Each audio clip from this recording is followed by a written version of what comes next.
ใจจัง คอยนอนเอาเลยอยู่ใช่มันมีนะ หาลูกบ่เห็นเลย เรามือเท้า ระวังไปเห็นอยู่กลางกองย่ออยู่บ่แห้งจ้ะ โอ้ยผัวตีแล้ว ตีไผ ตีพอนี่แหละ ผัวเจ้านะ ดู ตีเจ้านะ โอ้มันเห็นอีกนี่ตกเลย บ่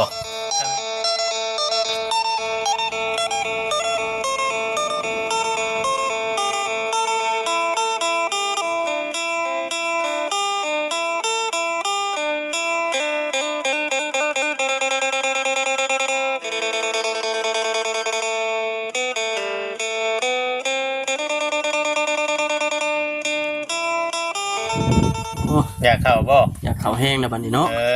ลูกอยากจะเข้าแห้งได้บ่ โอ้ นั่นแหละ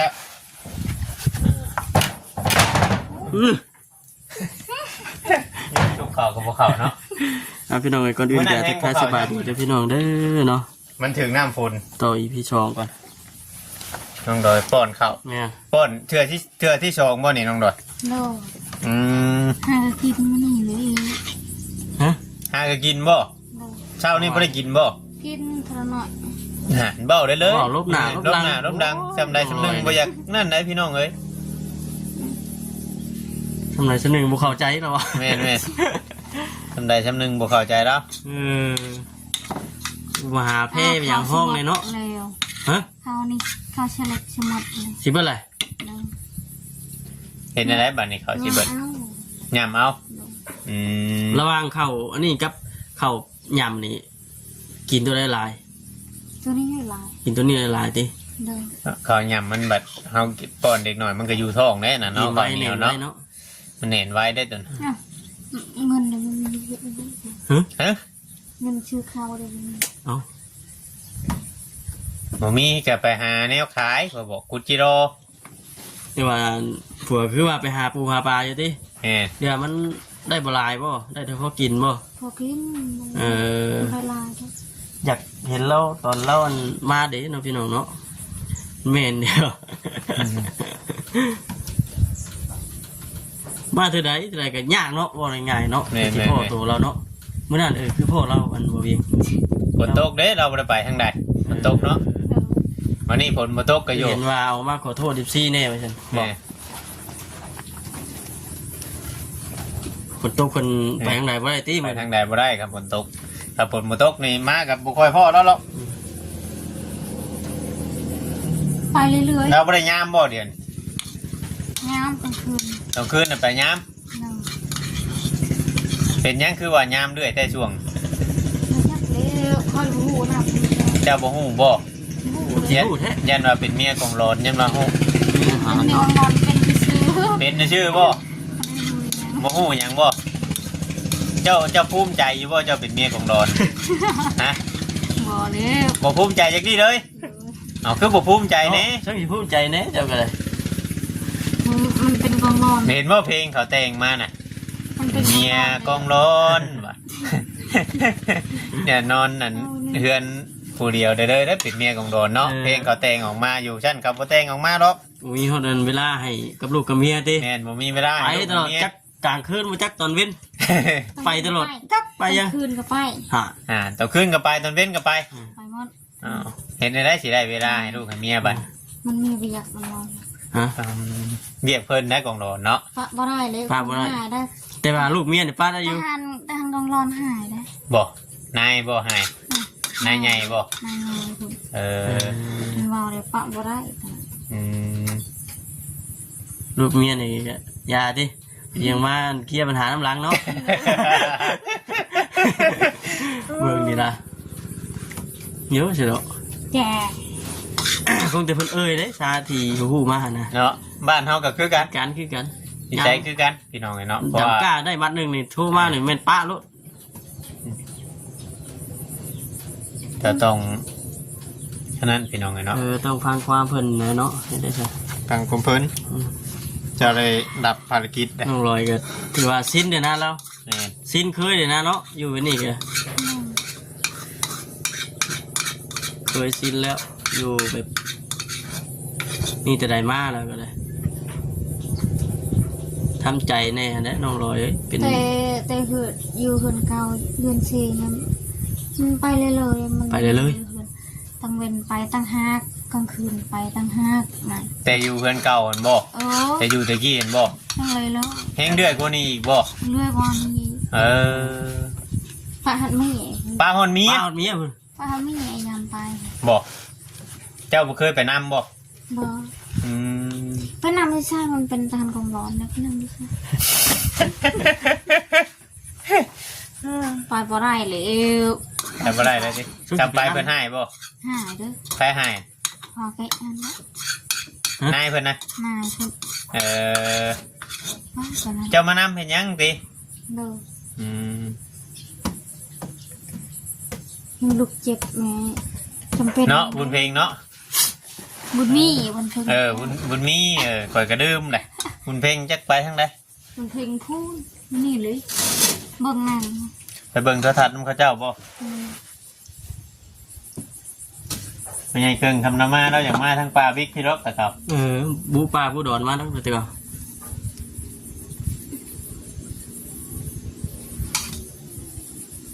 ทุกอย่างลูกหน่อยเนี่ยนะเราเป็นเลขเป็นง่ายอะไรแบบนี้ โอ้โหเห็นบ่ยากคอยไปเลยเด้มีเช้า หืม เห็นบ่ได้ยากลูกน้อยบ่มีลูกนี้คอยไปกล้าไปเห็นซ้ ไปใช่ ำไปหากินนี่เลย เจ้านะจะเก้าก็ไปหากินอยู่บ่เจ้ากัน แต่บ่ได้ลูกแล้วก็หากินแบบนี้แล้ว ไปเลยบ่ ไปเลยแล้วบ่ได้อยู่คือ อันนี้ได้ลูกน้อยหรือมันยาก ได้ลุงน้อยแต่ยากแต่ก่อนนี่จะรู้อยู่บ่แต่ก่อนนะ แต่ก่อนนี้ได้ลูกแล้ว บ่ได้เจ้าลูกหาอยู่หากินอยู่บ่ขยันอยู่บ่ โดน แม่นบ่ แม่น ปิ้นหน้ามาหาพี่นะกับแม่นน่ะเอาน้ำให้ลูกกินก่อน มันกินเลยน่ะ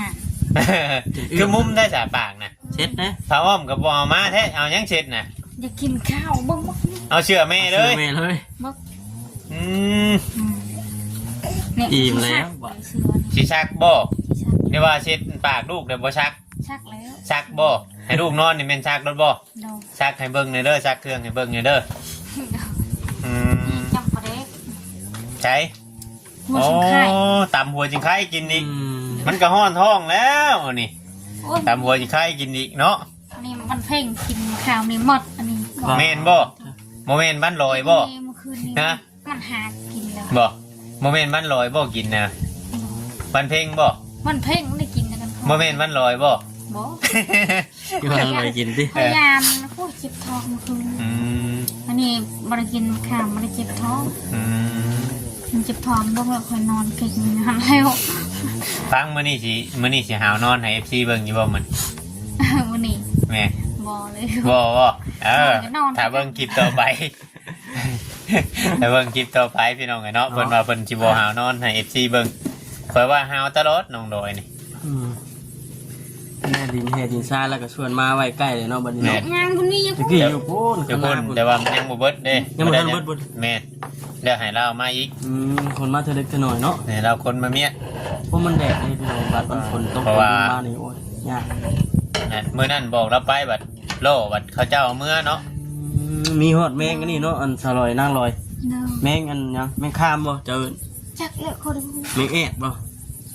เอ๊ะแล้ว ไผเอามานี่ไผหา พูดไปหา เออ พี่ซ่าคนที่บอกเอาอย่าเก่งนะ แมงอัน อันนี้นะ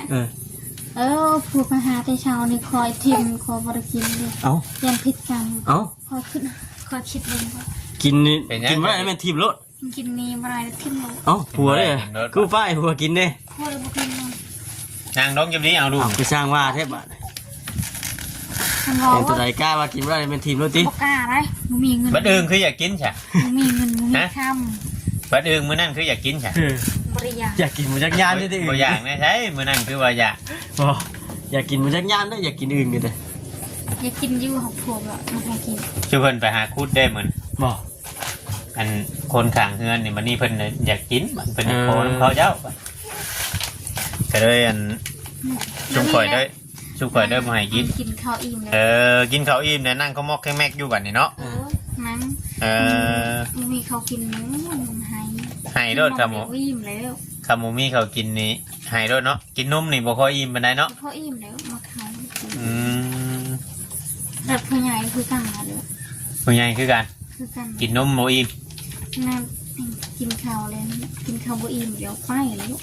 บัดผู้ใหญ่กึ่งคือเก่งแท้จ้ะเราคือบ่ถือฮอดเข้าไปหากินกัน เหมือนเรามีวิชาใส่ตันมาจ้ะบ่ บ่ได้คือข้าว โอ้สลอย ฮะ เหมือนเรามีวิชาใส่ตันมาจ้ะ บ่ บ่ได้มีบ่ ดู ก็ดีได้ล่ะ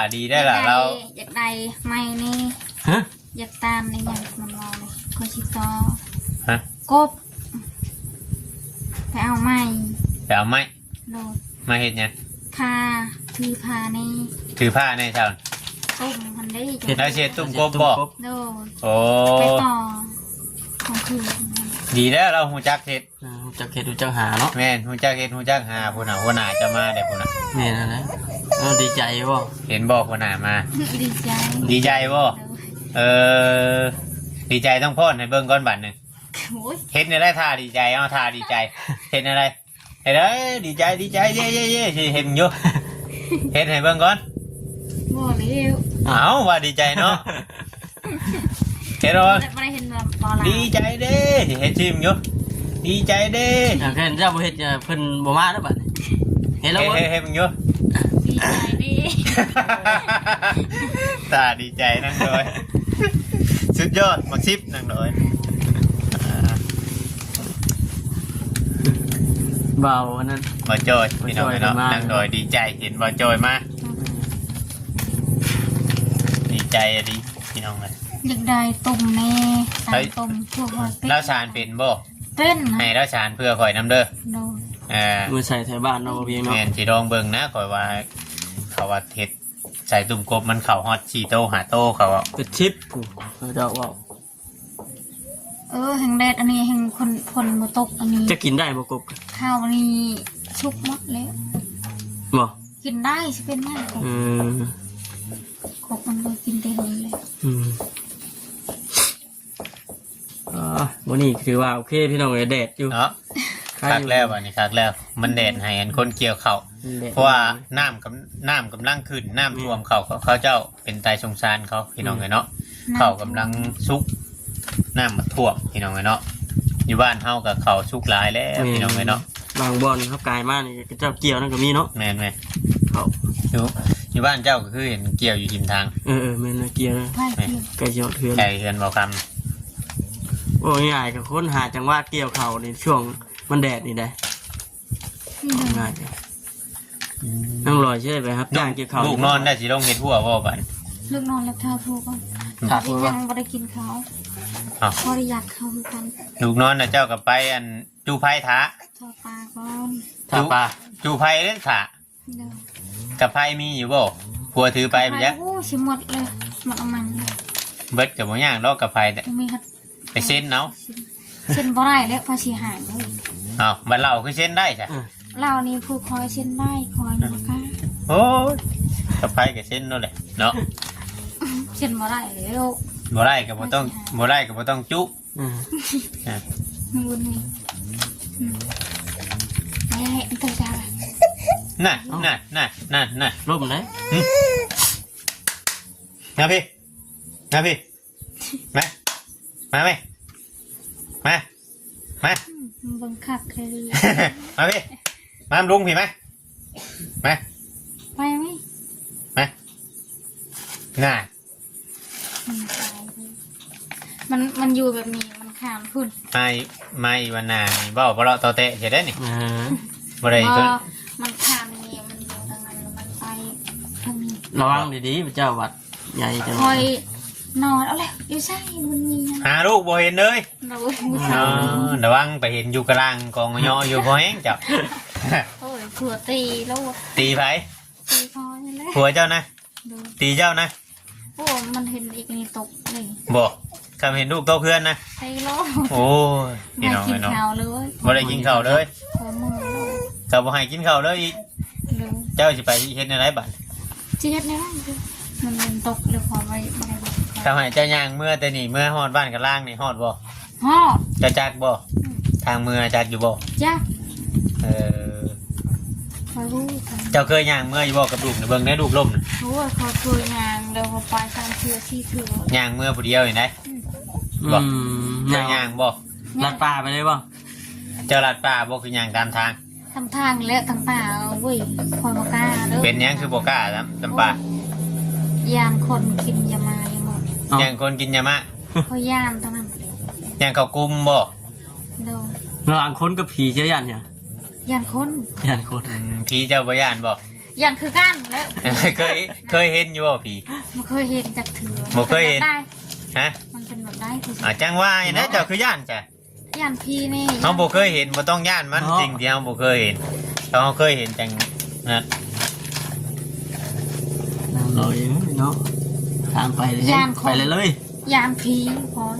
ย่านทั้งคนย่านทั้งผี พวกคอยบริยานมันไปเลยคน บ่ ไป ไปเลยเลยอืม ลุงคอยตายตอนนั้นฮันคือมันเมาคอยบริไปไกลได้คอยยานคือกันไหนแล้วไปใหม่ๆได้โว้ เออเพิ่นตายแล้วสิย่านหยังตายได้ก็ไปอยู่โลกไปโลกมัน โอ้ยตายเลยคือ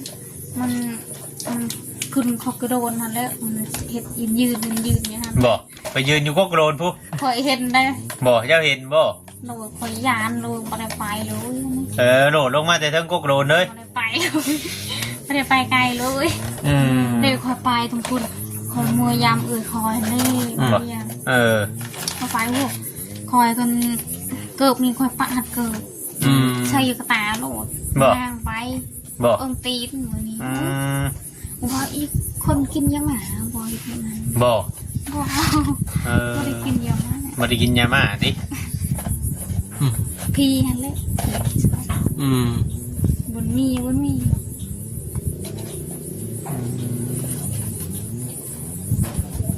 เลย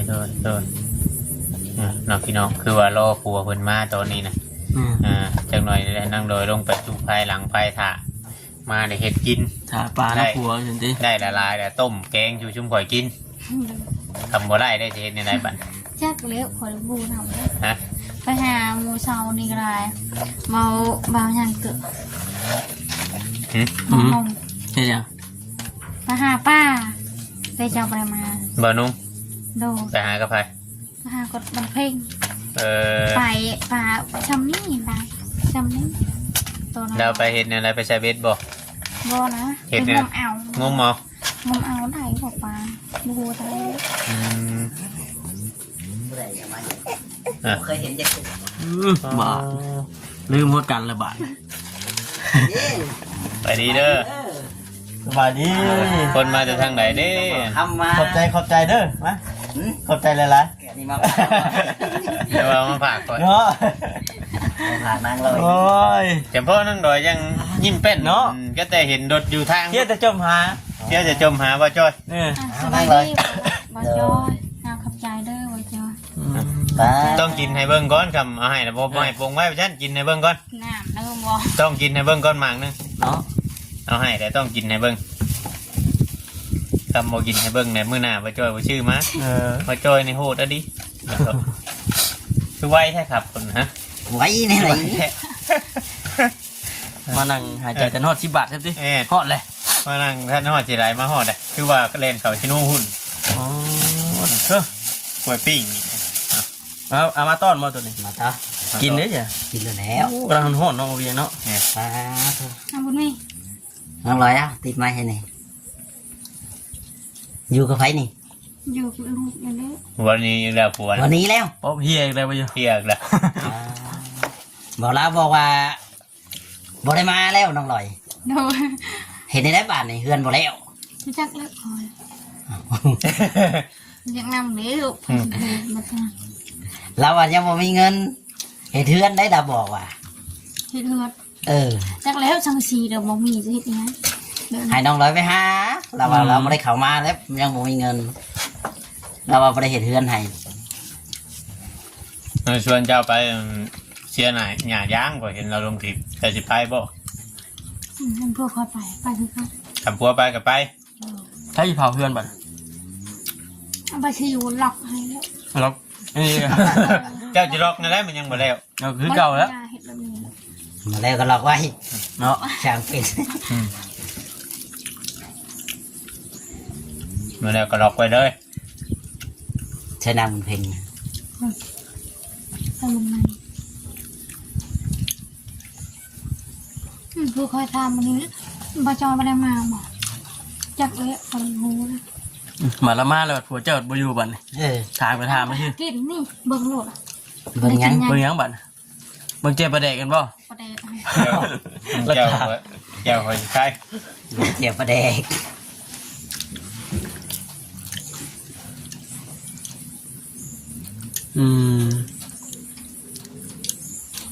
เอ้ากินมันเปลือกได้บ่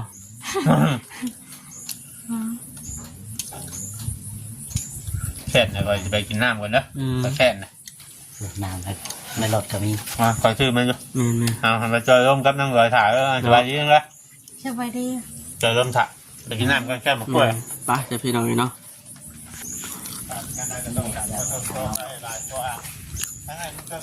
ไปพี่น้องนี่เนาะ